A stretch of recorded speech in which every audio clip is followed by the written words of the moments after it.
versículos 1 al 4, vamos a estar leyendo ahí la palabra de Dios. Mateo capítulo 5, versículos 1 al 4. Dice la Biblia: viendo la multitud, subió al monte, y sentándose, vinieron a él sus discípulos. Y abriendo su boca les enseñaba, diciendo: bienaventurados los pobres en espíritu, porque de ellos es el reino de los cielos. Bienaventurados los que lloran, porque ellos recibirán consolación. Vamos a orar. Padre Celestial, Dios, te damos gracias, mi Dios, por este tiempo. Gracias porque nos has permitido en esta mañana reunirnos aquí en tu casa para adorar y glorificar tu nombre. Ahora en este tiempo en el cual nos disponemos, Señor, a estudiar tu palabra, guíanos, Señor, de manera especial. Permite que nuestras mentes, nuestros corazones puedan compenetrarse y concentrarse en lo que vamos a escuchar de tu palabra. Te lo suplicamos. Habla nuestras vidas conforme a la medida que cada uno necesitamos. En tu santo nombre. Amén. Definitivamente nuestro Señor Jesucristo fue un predicador atípico para su época. Incluso si lo colocáramos en la época que estamos viviendo actualmente, fuera exactamente lo mismo.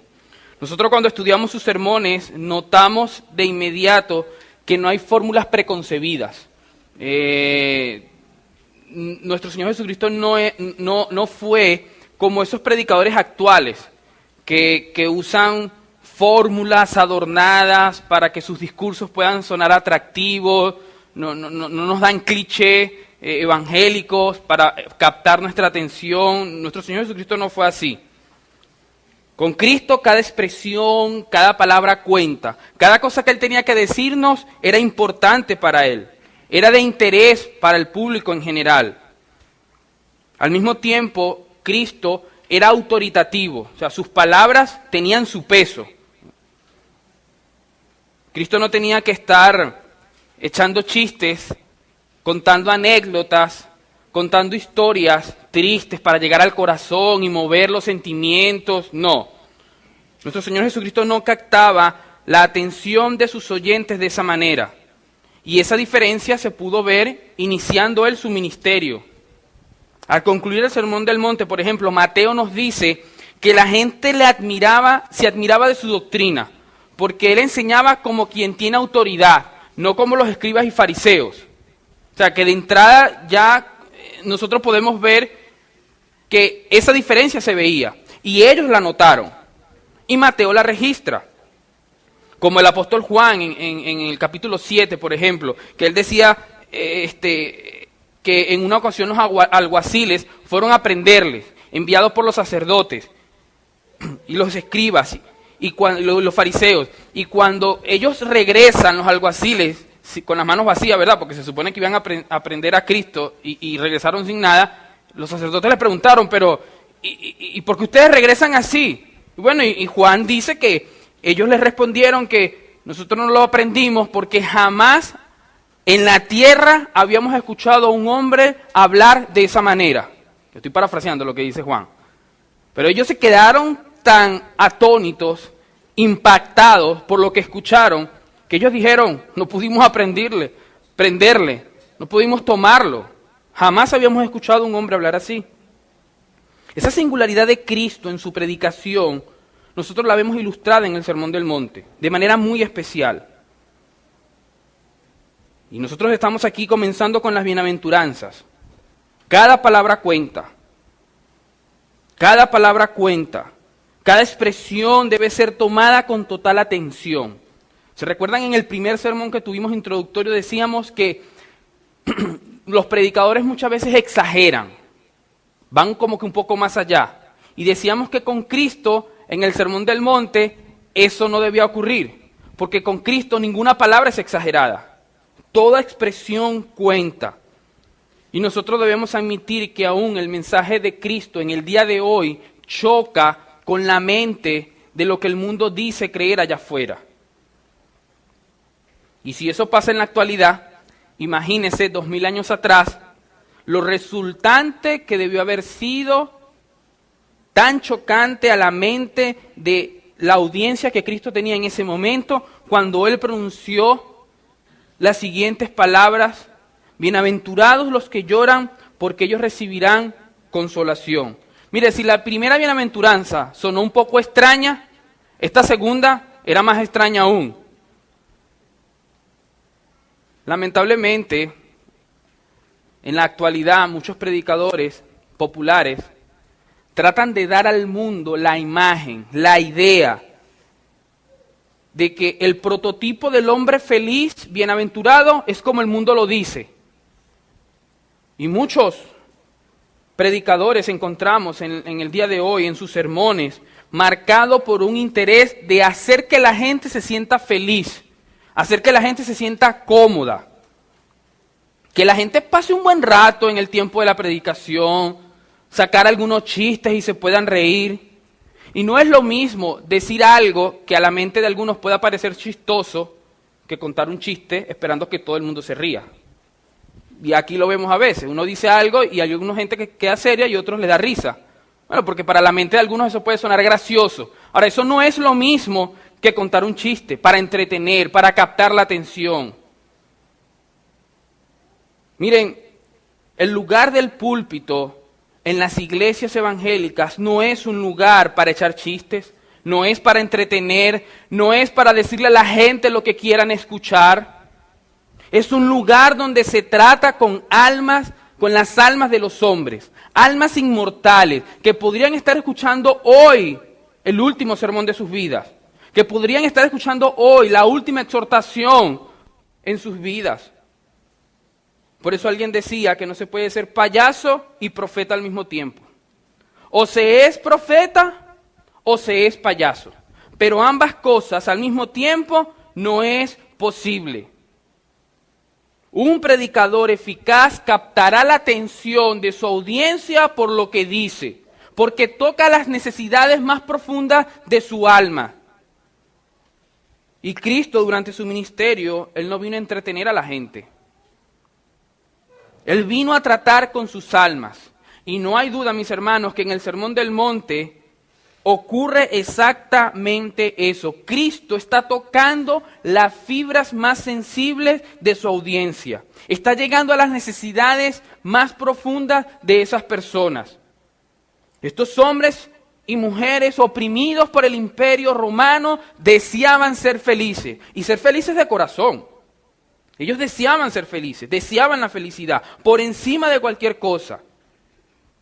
Y Cristo viene y les dice, bienaventurados, felices con una felicidad plena los que lloran, porque ellos recibirán consolación. Ahora, es interesante cómo Lucas recoge estas mismas palabras. Lucas las recogió del siguiente modo. Lucas nos dice, bienaventurados los que ahora lloráis, porque reiréis. Y luego añade, ay de vosotros los que ahora reís, porque lamentaréis y lloraréis. Ahora, no es que Lucas nos está diciendo aquí que hay algo pecaminoso en la risa per se, o en el reír. La risa tiene su lugar apropiado en el plan de Dios. Y para nosotros es legítimo reírse. Cristo no está condenando aquí a una persona y no está prohibiendo que se ría. Pero Cristo pronuncia un ay por la risa de este mundo.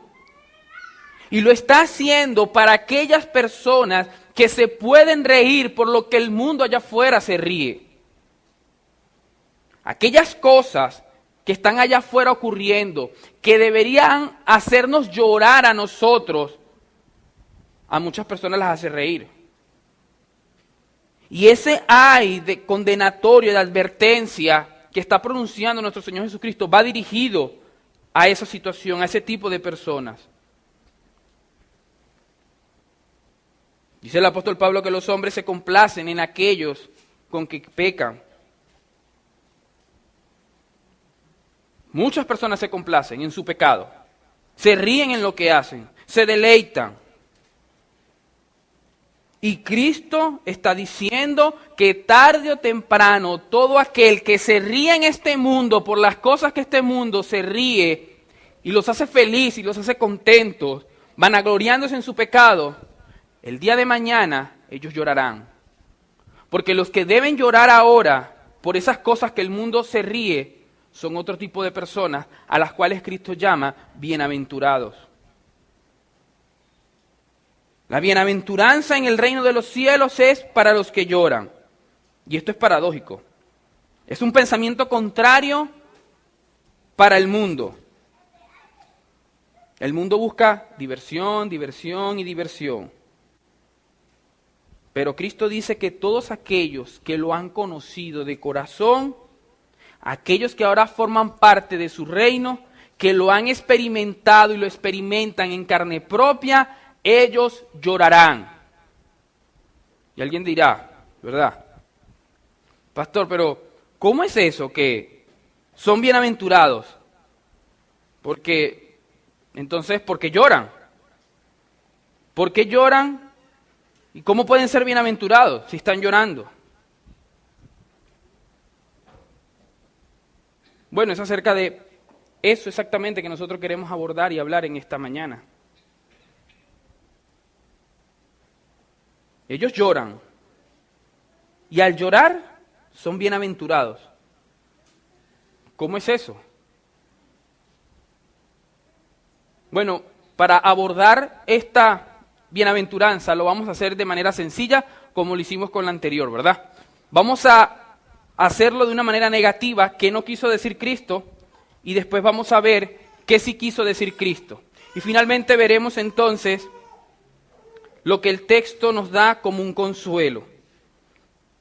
¿Qué no quiso decir Cristo con estas palabras? ¿Qué es lo que no nos quiso enseñar? ¿Qué no quiso decir Él? Bien, para responder esta pregunta nosotros podríamos empezar por decir que existen al menos en el mundo 3 tipos de llantos, que podemos clasificarlos, 3 tipos de lloro. En primer lugar está el llanto natural, es decir, aquel llanto que es producido por razones naturales. En segundo lugar está el llanto pecaminoso, que es aquel que viene como resultado de nuestro pecado, de nuestra rebeldía para con Dios. Y en tercer lugar, el lloro espiritual, aquel que es producido por la obra de gracia de Dios en la vida de un hombre. Así que tenemos el lloro natural, el lloro pecaminoso y el llanto espiritual. Miren, cuando el Señor Jesucristo pronunció esta bienaventuranza sobre los que lloran, evidentemente no se estaba refiriendo a las primeras 2 categorías. Es decir, al lloro natural y al lloro por el pecado. Por ejemplo, es natural que una persona, un ser humano, indistintamente si cree en Cristo o no, llore y se llene de tristeza por la muerte de un familiar. Eso es normal, eso es natural, que nosotros podamos llorar por la partida de una persona, incluso si ese familiar de nosotros parte con el Señor. No le veremos más durante muchos años, hasta que nosotros también partamos de este mundo, y eso causa dolor en el corazón. Y eso es normal, eso es natural, ese dolor. Y por eso una persona llora. Eso no tiene nada que ver, no tiene nada de malo en sí mismo, ese llanto, porque una persona parta con el Señor. Eso es legítimo, que nosotros incluso guardemos nuestro luto. De hecho, Pablo, escribiéndole a los tesalonicenses, los consuela por ese asunto. Dentro de la iglesia habían hermanos que habían muerto a causa de las persecuciones que ya habían comenzado, y Pablo les exhorta a ellos a que no se entristezcan de esa manera tan fuerte, como aquellos que no tienen esperanza.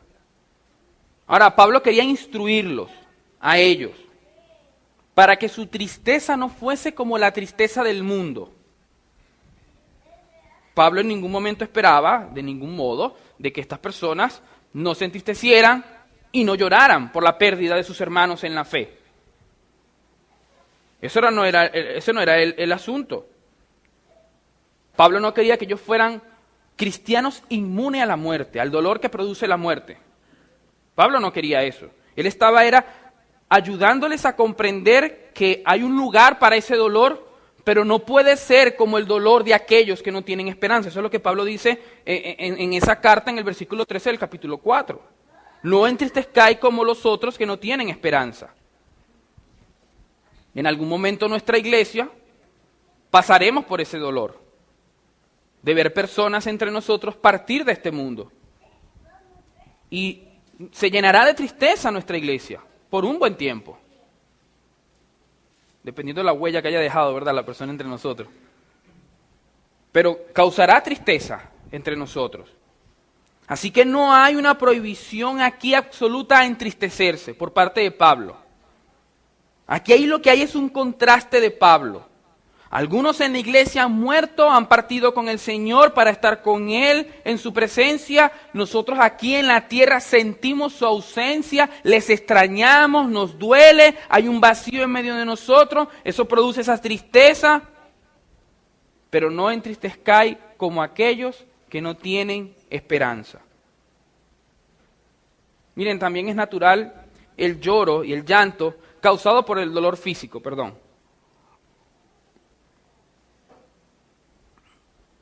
Esta semana fuimos a visitar a nuestra hermana Zoila al hospital y cuando llegamos, ella estaba contando y relatando, incluso con llantos, el dolor que sentía cuando el efecto de la anestesia pasó.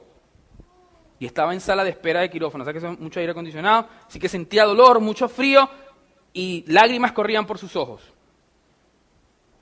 Y eso es algo natural. Natural. Se siente dolor cuando nuestro cuerpo es estropeado.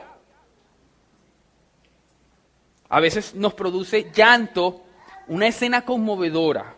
A esas películas donde la persona que era buena fallece y muere y nuestras fibras de nuestro corazón se ven afectadas y se nos sale una lagrimita, ¿verdad? Eso en un sentido es natural. Se tocan las fibras internas de nuestro corazón. Eso nos mueve a llorar. Ahora, ese lloro, ese llanto que es natural, ese llanto no es bienaventurado. No es de eso que está hablando Cristo en el Sermón del Monte. Bueno, de igual manera hay un llanto que es pecaminoso. Es producido por nuestra propia corrupción, por nuestra propia rebeldía para con Dios. Y ese llanto no tiene nada que ver con la bienaventuranza que Cristo está produciendo aquí. ¿Se recuerdan ustedes la historia de Acab? El lamento que él tenía cuando vio que su ambición quedó frustrada por no obtener la viña de Nabor.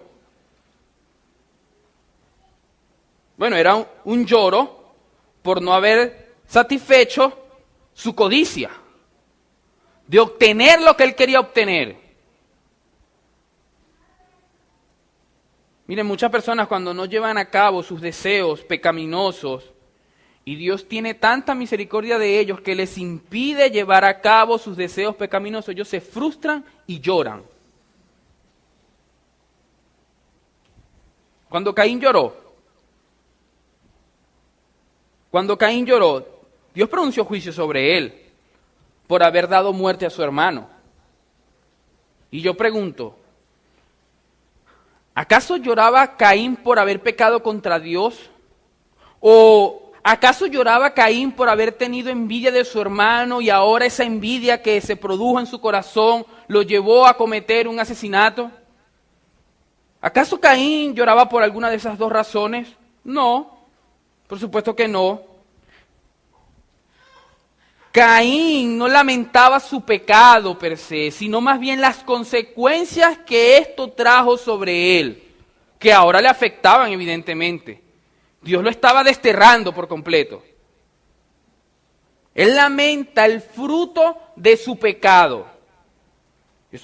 Esas consecuencias que acarrea el pecado en nuestras vidas. Ese llanto que se produce por las consecuencias del pecado, por no hacer lo correcto, no es de ese llanto que es bienaventurado del que Cristo nos está hablando. Los que lloran así no son bienaventurados. Más bien ese es un llanto de maldición. Eso es lo que Pablo recoge en 2 Corintios 7:10. Que esa tristeza del mundo Esa tristeza produce muerte. Esa no es la tristeza según Dios. Eso fue lo que hizo Judas. Tomó, quiso resarcir, cuando se dio cuenta que traicionó al Hijo de Dios. ¿Qué hizo él? Fue y se ahorcó. Quiso enmendar y restituir, ¿verdad? Devolver las piezas y ya era tarde. Él no fue a buscar un verdadero arrepentimiento. Entonces, Cristo no está hablando aquí de un llanto natural producido por cosas naturales, ni está hablando de un llanto pecaminoso. Entonces nos preguntamos, ¿qué es lo que Cristo quiere decir en el Sermón del Monte? ¿A cuál llanto entonces se está refiriendo? Bueno, eso nos lleva de la mano a nuestro segundo encabezado. ¿Qué quiso decir Cristo con estas palabras? Miren, si tomamos esta bienaventuranza en su contexto, que es lo que debemos hacer, veremos de inmediato que se trata de un lloro espiritual. El Señor comienza diciendo, bienaventurados los pobres. ¿Pero qué pobres? Dice los pobres en espíritu. Y ahora añade, bienaventurados los que lloran. O sea, uno viene como resultado del otro. Aquí hay una secuencia de argumentación que nosotros debemos seguir en el Sermón del Monte y que no la debemos perder de vista mientras estemos en esta sección de estos versículos. El pobre en espíritu tiene ahora una visión de sí mismo que no tenía antes.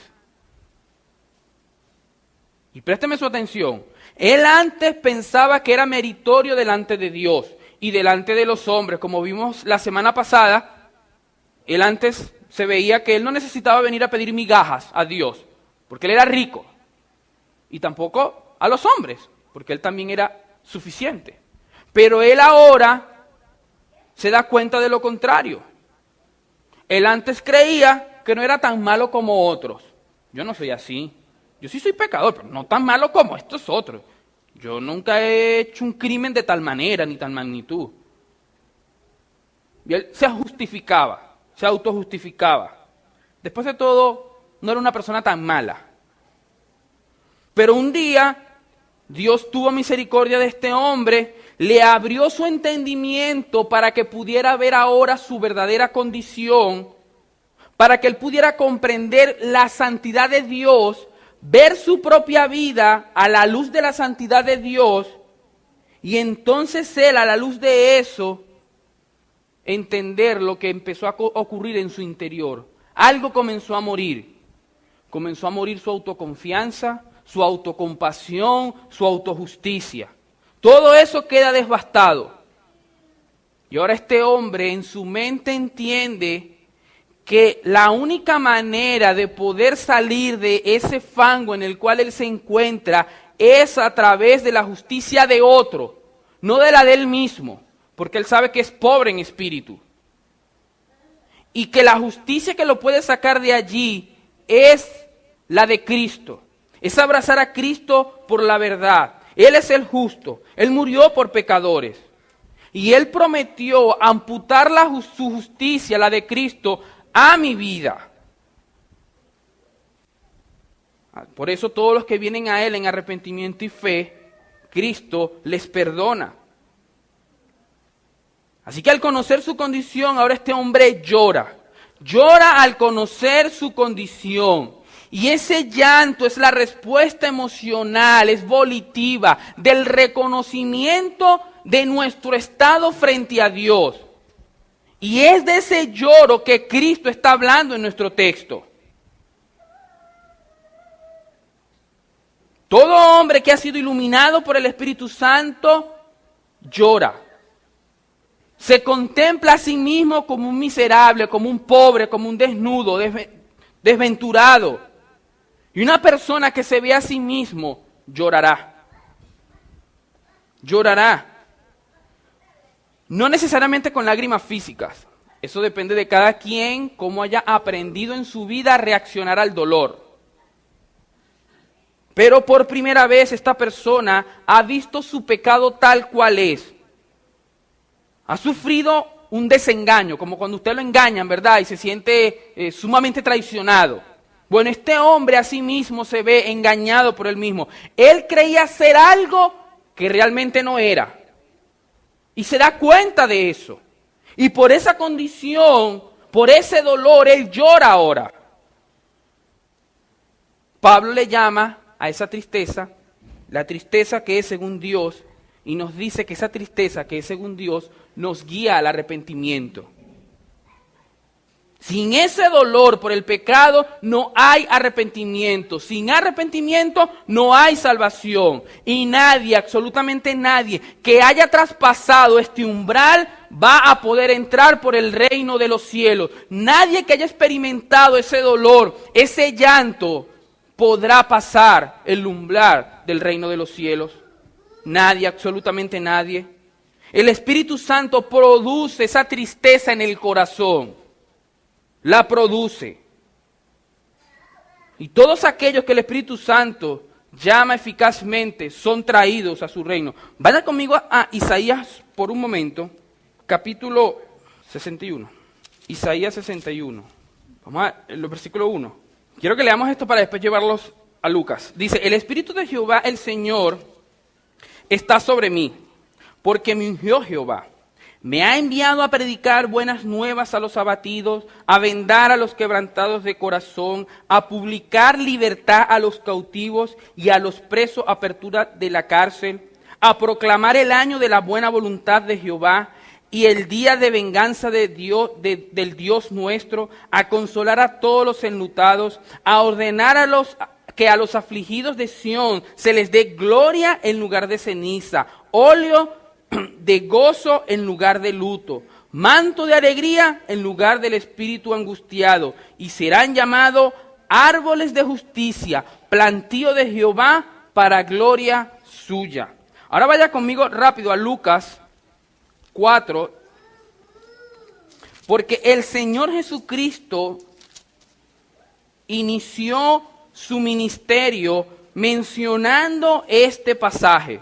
Cristo cita este pasaje en Lucas capítulo 4. Lo cita en el versículo 18, no lo vamos a leer porque ya lo leímos, pero miren lo que dice. Y se le dio el libro del profeta Isaías, y habiendo abierto el libro, halló el lugar donde estaba escrito, el Espíritu del Señor está sobre mí. Aquí está citando Cristo lo que acabamos de leer en Isaías. Ahora miren el versículo 21. Y comenzó a decirles, hoy se ha cumplido esta escritura delante de vosotros.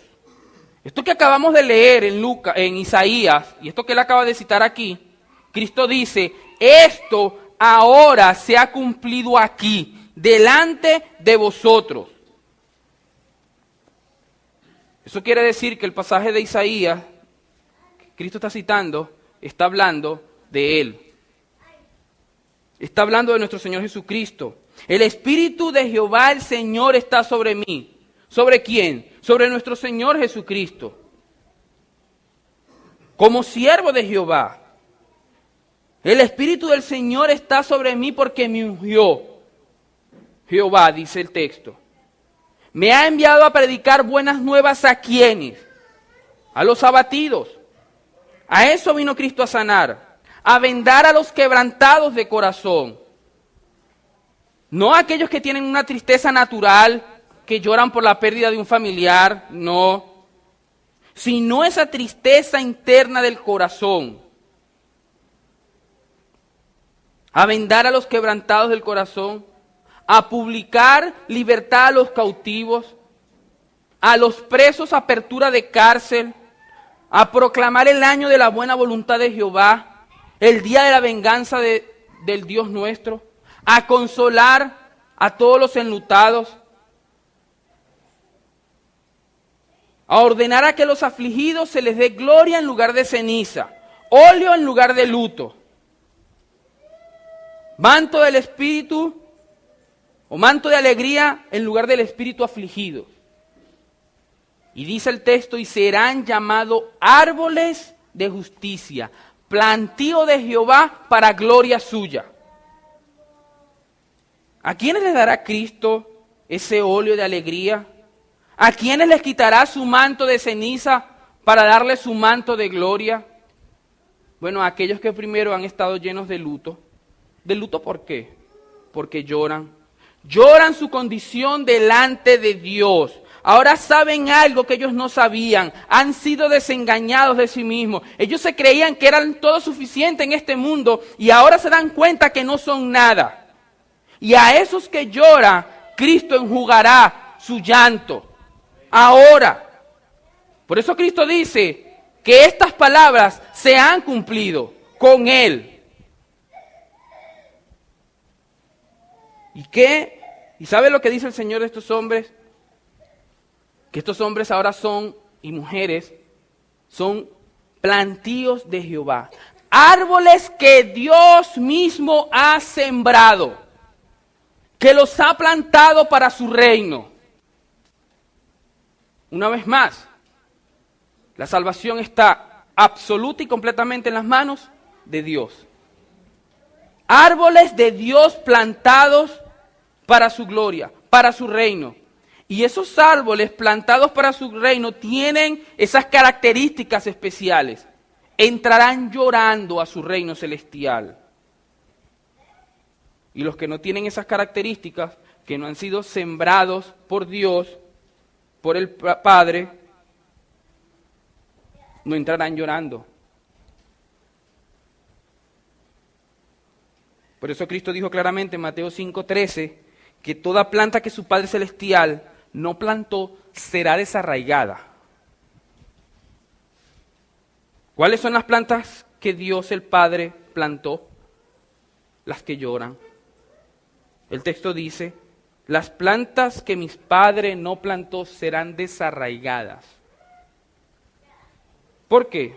Bueno, porque son árboles que no glorifican el nombre de Dios. Poseen una visión distorsionada de lo que es correcto en este mundo. Poseen una visión distorsionada de la maldad en este mundo. Ven su pecado con ligereza, viven en tinieblas. Algunos de ellos se acercan a la fe cristiana, están entre nosotros, pero estas cosas, no, ellos no son pobres en espíritu. Ellos no lloran su condición. Ellos ven el Evangelio como una forma saludable de vida. Tener buena salud, compartir, hacer buen ejercicio, tomar ciertas cosas. Y así ven ellos el Evangelio, el estar en una iglesia. Comportarnos como los cristianos se comportan, alejados de las cosas dañinas, teniendo un buen estilo de vida, sano, saludable, en muchos casos próspero. Y yo quiero eso y yo puedo estar aquí, sin ningún problema. La iglesia es para esa gente como una especie de refugio, donde ellos pueden guardarse hasta cierto punto de la maldad imperante que nos rodea en el mundo. Pero ellos no han entendido este asunto de vida o muerte. Ellos no han entendido este asunto que tenemos por delante, que se llama eternidad. No lo han comprendido. Ellos son su propio ídolo.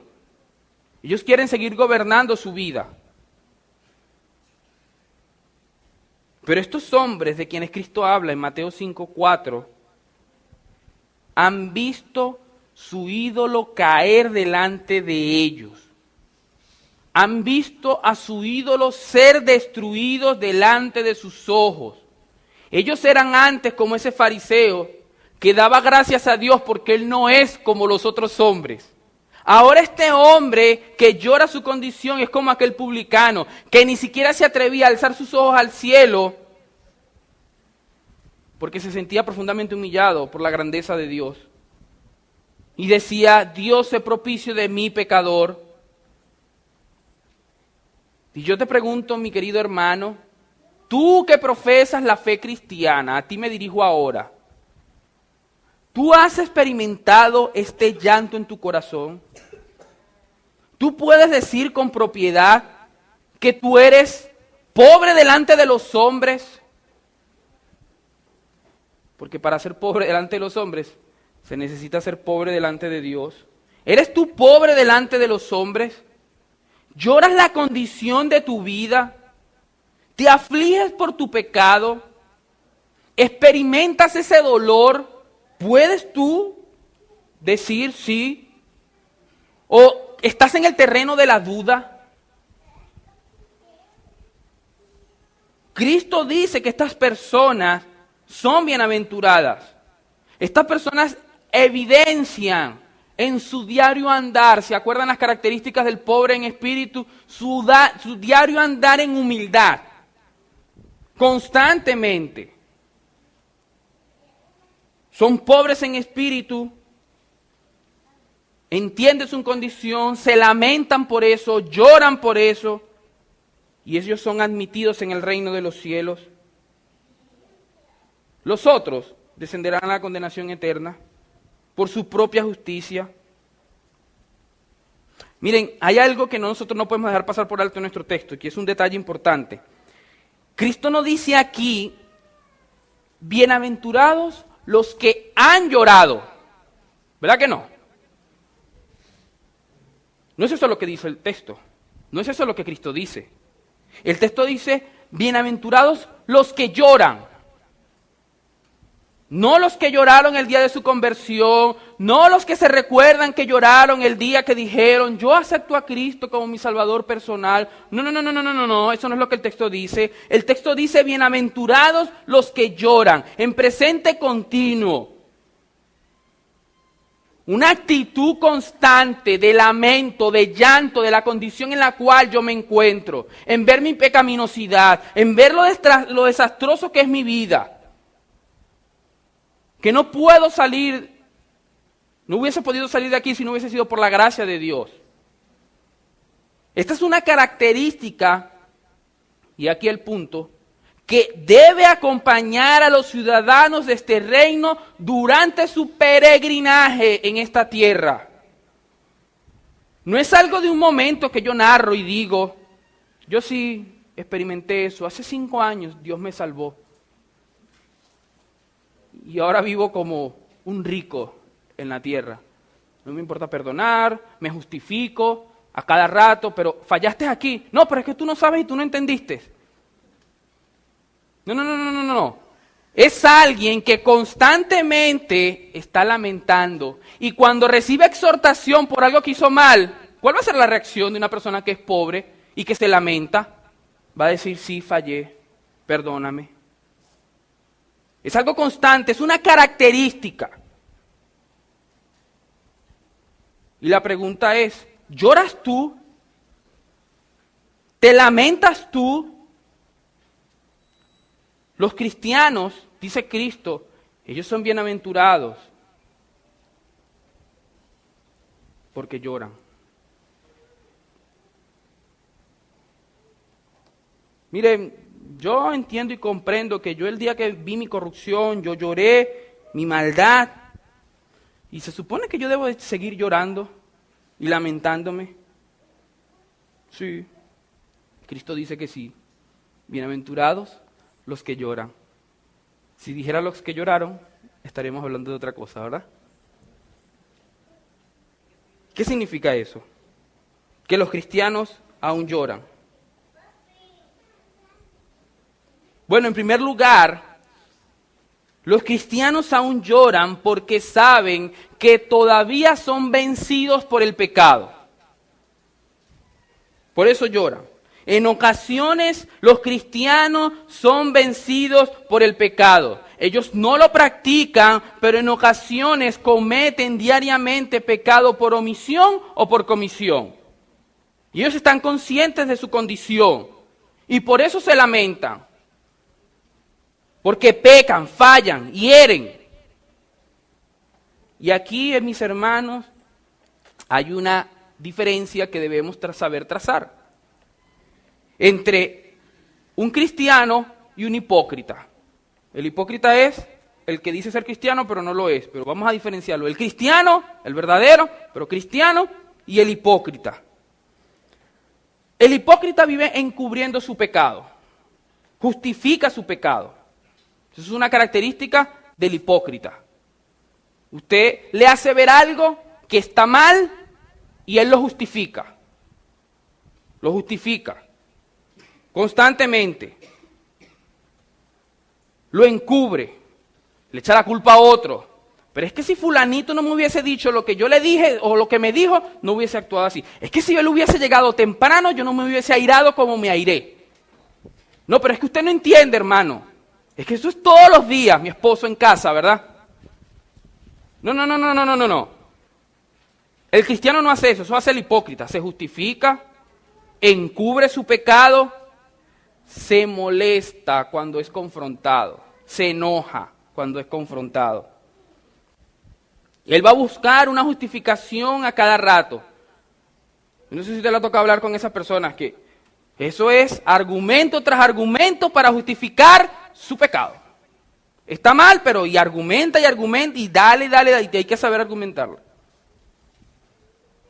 Encubren su pecado, lo justifican. Ese es el hipócrita. Ahora el cristiano, cuando usted lo confronta, lo exhorta, ¿sabe qué hace él? Llora por su condición. Lamenta lo que ha ocurrido. Lamenta que todavía está en un cuerpo no glorificado, que hay tanta maldad, tanta corrupción. A veces se deja embotar por la incredulidad, se arropa por lo que el mundo dice, se deja guiar por el orgullo que hay en su corazón todavía.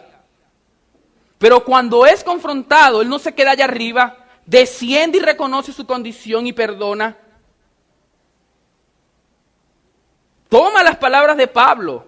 Sabe que hay peligro cuando hay advertencias en las Escrituras o a través de hermanos en la fe de que está transitando por un camino peligroso.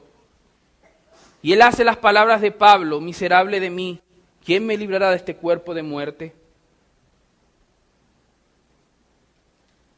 Cuando está leyendo las Escrituras, vienen dudas a su corazón, a su mente de la bondad de Dios. Dudamos del por qué Dios hace esto. ¿Por qué Dios me tiene en esta condición? ¿Por qué Dios actuó así en el Antiguo Testamento y mandó a matar a gente inocente? ¿Y por qué Dios permite tanta maldad en el mundo? Y a veces el cristiano se deja arropar por esas cosas y por esa incredulidad.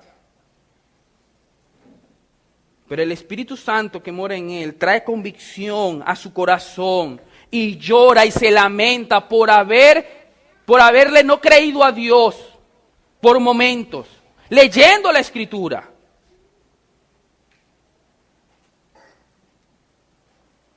Muchos de nosotros hemos pasado por eso, en aflicciones en nuestra vida. El cristiano llora. Llora cuando vienen pensamientos horribles a su mente. Se pregunta si otros cristianos luchan con lo mismo. Si otros cristianos como que tienen el mismo problema. Porque el hipócrita, ¿sabe qué hace? Es que yo soy el único que lucha con eso. Ese pecado con el que yo lucho, aquí nadie lucha con ese pecado. Ustedes no entienden que yo lucho con este pecado.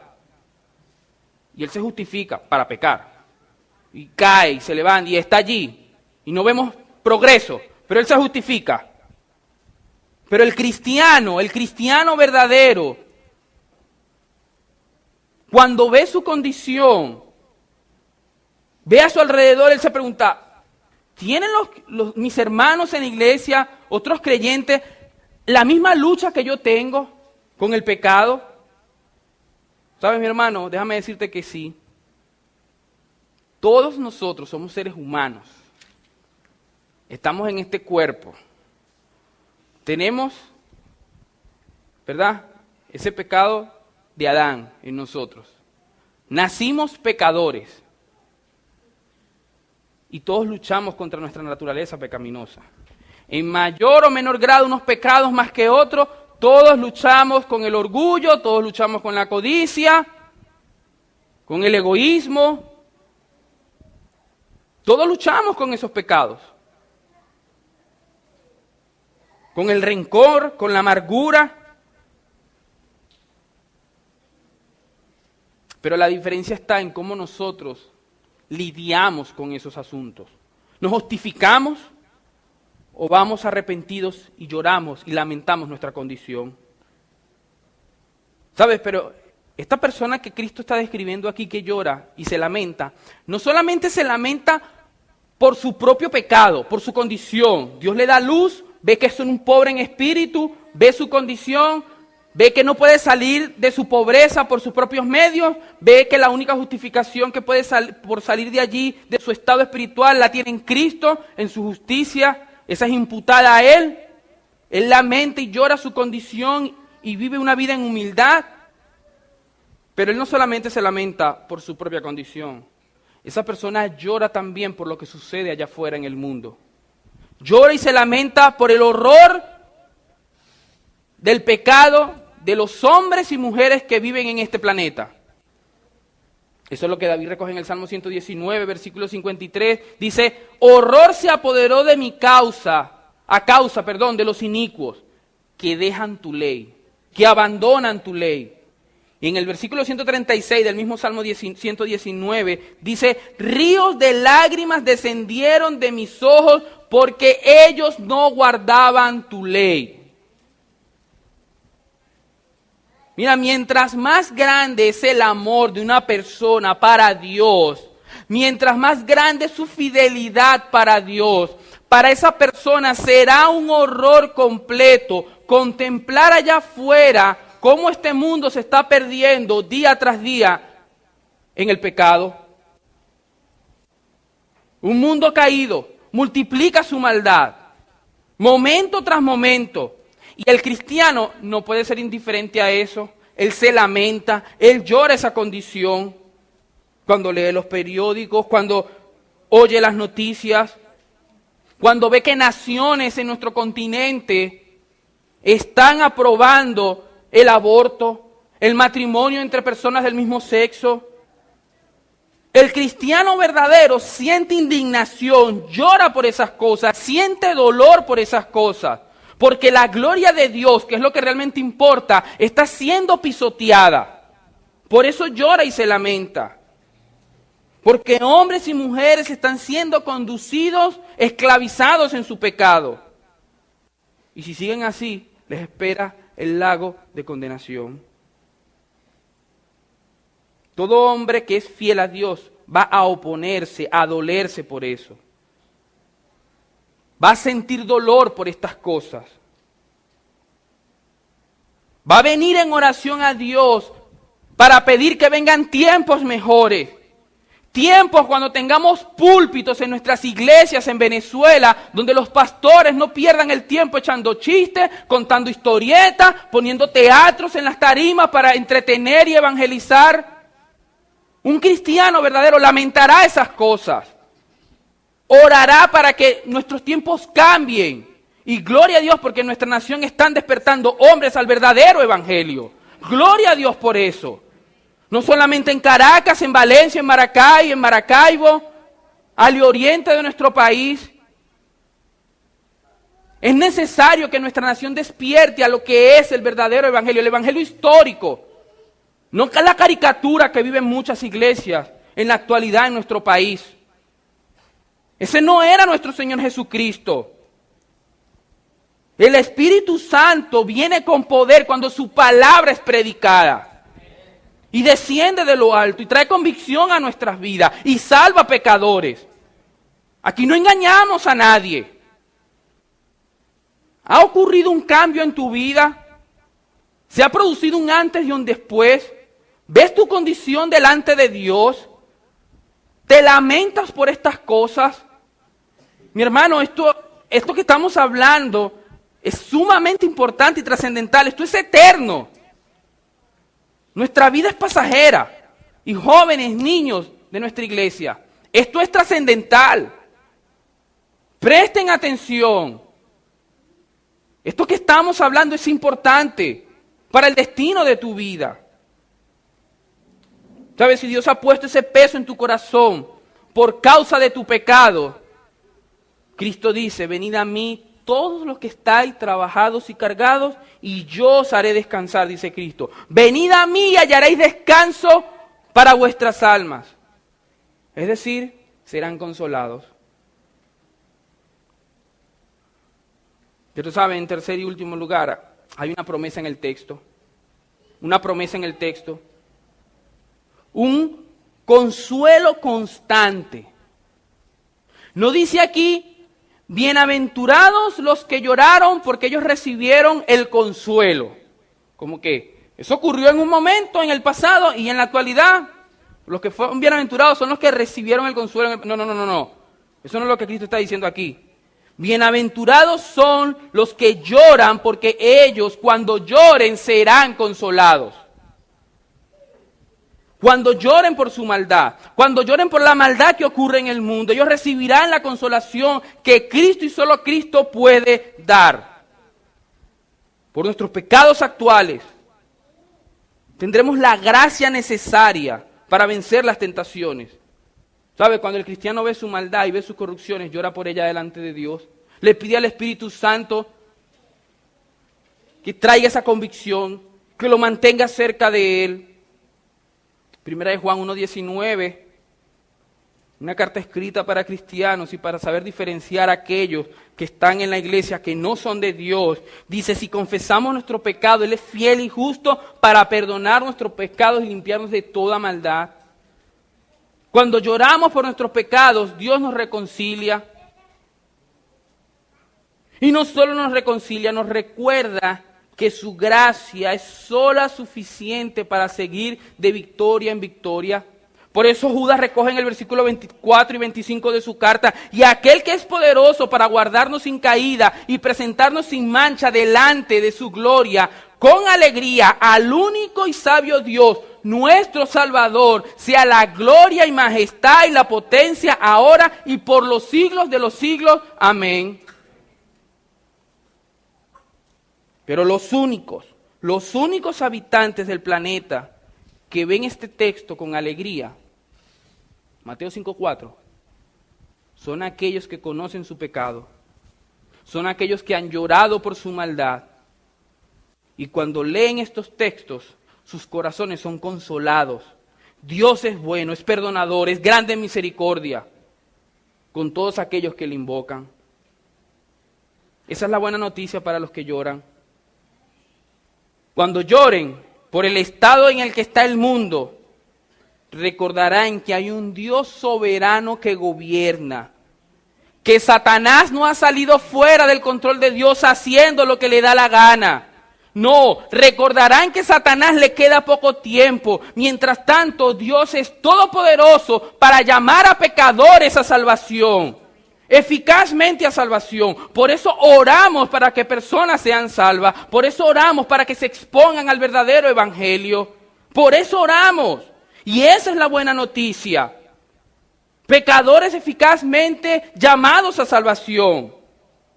El hombre fuerte, aquel hombre fuerte, el diablo, ha sido atado. Y mientras tanto podemos seguir saqueando su casa. Y en eso nos gozamos.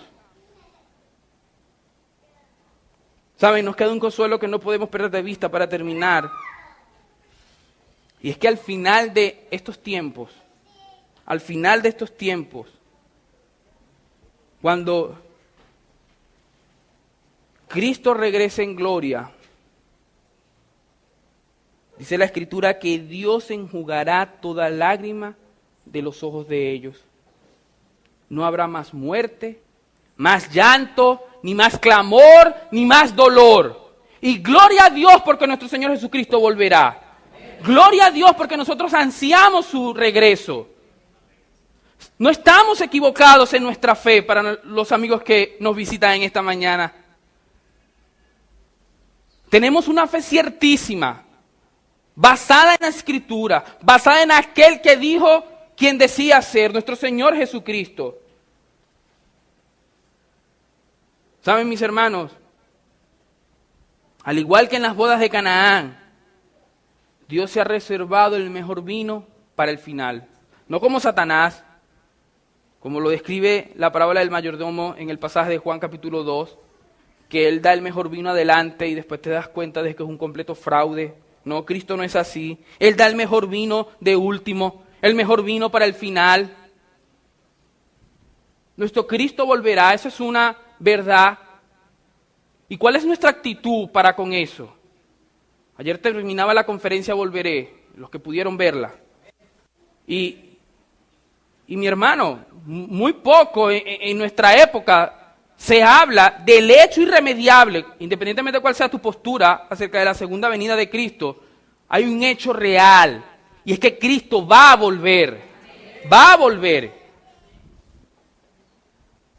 Y eso es lo que debe marcar la diferencia en mi vida.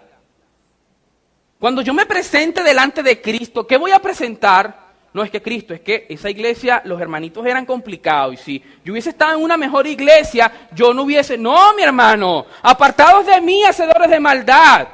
Si no viviste como cristiano verdadero en esta tierra, no esperes entrar a la presencia de Dios. Ese es el fin del hombre. Glorificar a Dios en esta tierra.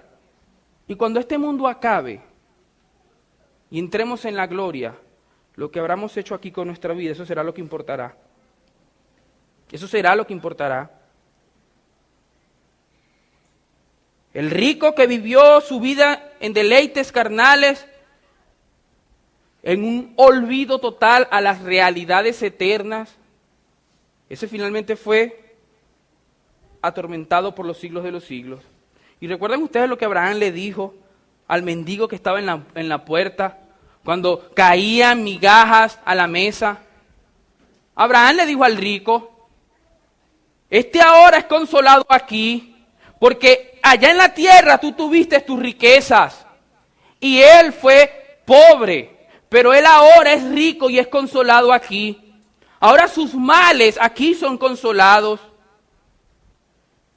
Tú que reíste en la tierra mientras disfrutabas de tu vida, ahora te tocará llorar. Pero aquel pobre mendigo que lloró durante toda su vida, aquí será consolado y aquí reirá por la eternidad.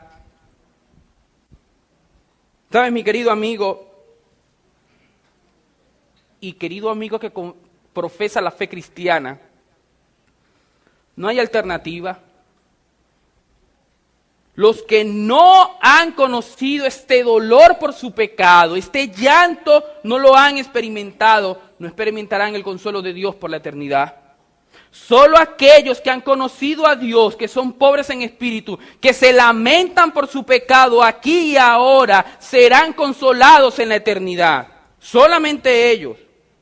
Los que disfrutan aquí ahora de la risa y se ríen, y tienen su deleite en lo que el mundo ofrece allá afuera, lo lamentarán en la eternidad.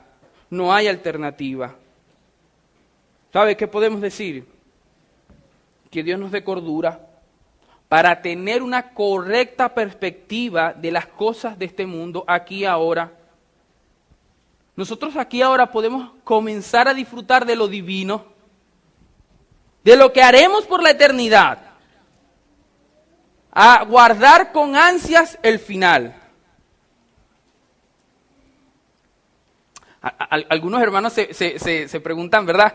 ¿Con quién me va a tocar dormir en el retiro y con quién yo me va a acompañar? Bueno, aquí uno puede hacer concesiones, ¿verdad? Bueno, vamos a poner este hermanito con este hermanito, pero en la gloria no, ¿verdad? Cuando estemos en la eternidad, allá vamos a estar todos juntos. Y gloria a Dios por eso. Porque aquellos que aquí no vivieron como cristianos, eso no los tendremos, tenga la seguridad. Esos serán echados en el lago de condenación. Y cuando estemos en la eternidad ya veremos, oye sí, esa persona, míralo, mira cómo se conducía, pero no forma parte de nosotros. Engañado vivió su vida completa. Hermanos, seamos fieles a Dios, revisemos nuestra vida. Por eso este sermón del monte constantemente nos va a llevar a nosotros a evaluar nuestra condición espiritual delante de Dios. ¿Somos lo que decimos ser o nos estamos engañando a nosotros mismos? Siempre el sermón del monte nos va a apuntar a eso. Vamos a orar. Oh Padre, bueno, Dios de gloria, gracias Señor por este tiempo. Gracias mi Dios porque tú nos cuidas a nosotros. Tú nos mantienes, Señor, cerca de ti. Oh Padre, pero en esta mañana, agradecido Señor porque nos has llamado a salvación, nos has traído a tu reino. Entendemos nuestra condición. Oh Padre, lloramos por nuestra Venezuela, por lo que atraviesa. El pecado que se hace latente. la condición del hombre en nuestra nación, en el mundo entero. No podemos reírnos ante las cosas que suceden. Cómo nuestra sociedad se está pervirtiendo cada día más. Cómo cada día más los valores en los cuales muchos de nuestros países han sido fundados se han perdido. Leyes se quieren modificar, constituciones se quieren modificar, artículos se quieren abrogar. Oh mi Dios, ayúdanos a nosotros a mantenernos firmes en tu palabra, a transmitir nuestra visión de vida a nuestros hijos, no de una forma equivocada, sino de una forma correcta, apegada a tu palabra, entendiendo en un balance el contexto que nos ha tocado vivir. Esperamos la venida de tu Hijo Jesucristo. Oh Padre, te queremos suplicar y no dejar de hacerlo en este momento, como iglesia, y sé que es el corazón de nuestros hermanos, que tú despierte corazones de nuestros niños, de nuestros jóvenes, de las personas que aquí profesan ser cristianos y no lo son. Oh mi Dios, abre su entendimiento, salva sus vidas y que puedan venir a tus pies, para que cuando se vean como aquel mendigo puedan ver que en su propia justicia no pueden salir de donde están, que necesitan abrazar a nuestro Señor Jesucristo por la fe. Oh Padre, danos la gracia, danos de tu gracia, síguenos sosteniendo, Señor.